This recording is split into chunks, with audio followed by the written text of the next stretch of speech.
सब संत मिलकर के भारत के समस्त सनातनियों को आवाहन करेंगे कि मंदिरों की दान पेटियों से मंदिरों का निर्माण नहीं, हज यात्रा बंद होनी चाहिए, सरकारी अधिग्रहण से मंदिर बाहर होने चाहिए और मंदिरों की दान पेटियों से गरीब बेटियों का विवाह होना चाहिए। केवल विवाह नहीं, अस्पताल, शिक्षा विद्यालय, गुरुकुलम, संस्कृत का प्रचार, भूखे को भोजन, प्यासे को पानी और रोगी को निरोग करने के लिए औषधालय, यह मंदिरों में आने वाले दान पेटियों के रुपयों से होना चाहिए। क्योंकि मंदिरों में चढ़ाता कौन है? हम सनातनी हिंदू, और उसको खाता कौन है? हू वाले। ये नहीं चलेगा। हमको कल एक व्यक्ति समझा रहे थे कि आप बहुत ज्यादा खतरा मोल ले रहे हो। हमने कहा डरते वो हैं जो बुजदिल होते हैं।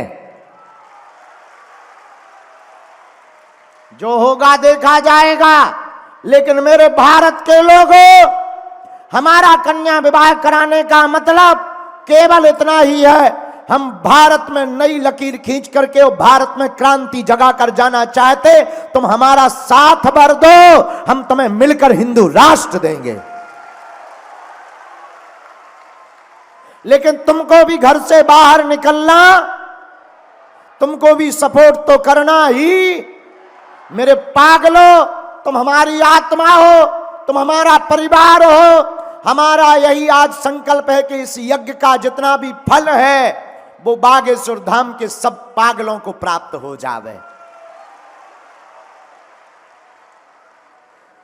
भारत के संत के रूप में माने जाने वाले भारत के अमर जवान शहीद, भारत की आर्मी, भारत के बीएसएफ कमांडो जो हम सबको सुरक्षित रख रहे हैं, सेना के सभी जवान धन्य हैं और ये संत से कम नहीं है। मेरे प्रियजनों, हम संतों का तो आदर करते हैं, लेकिन इन सेना के लोगों का भी आदर करना चाहिए।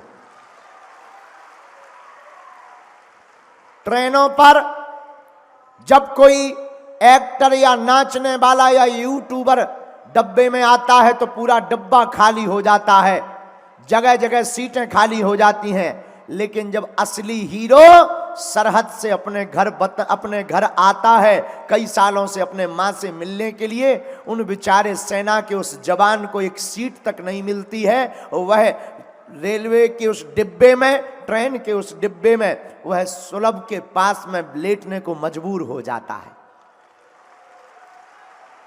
हमने जब ये पीड़ा देखी और हम जब गुजरात में कच्छ और पाकिस्तान बॉर्डर के बीएसएफ कमांडो की इस बटालियन में गए, हमने पाकिस्तान के बॉर्डर को भी नजदीक से देखा।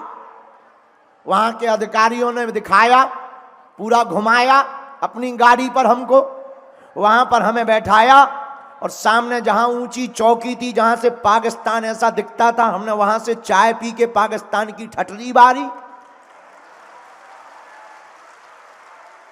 बिल्कुल सामने से ठटरी बारी। तो सब अधिकारी हंस रहे थे, बोले गुरुजी तुम बहुत खतरनाक हो। हमने कहा अब क्या बताएं, हमने पढ़ाई नहीं की, थोड़ा ट्रेनिंग वेनिंग नहीं की, नहीं तो अगर हो जाते नाकों चने चबा देते। तो वो हंसने लगे। तो जब हम वहां उन अधिकारियों के बीच में, इनके पास में होगा टीवी पे, वो होगा वहां का बीएसएफ का, आर्मी बीएसएफ का है, उस पर डालो। तो हमने जब उन्होंने कहा कि आप तो हनुमान जी के कृपा पात्र हो, अर्जी लगाओ, तो हमने सबको आशीर्वाद दिया उनके स्वास्थ्य के लिए, परिवार के लिए। और उसी दिन हमने प्रण ले लिया, सबने कहा कि गुरुजी आप सबके लिए सब कुछ करते हो, कभी हम सब सेना के लिए भी कुछ करो। उसी दिन हमारे मन में पीड़ा उठ गई और हमने प्रण लिया। हमने कहा देखो भैया, हम सरकार तो है नहीं, कुछ है तो है नहीं, जो भी हमारे पास है, लेकिन अब हम आध्यात्मिक आदमी हैं, हनुमान जी के चेला हैं, तो जाओ अब हम धाम वापस जाकर के आपके लिए 108 कुंडी यज्ञ करवाएंगे। तब तक एक अधिकारी महोदय ने कहा कि हमारे शहीदों के लिए आप कुछ करो।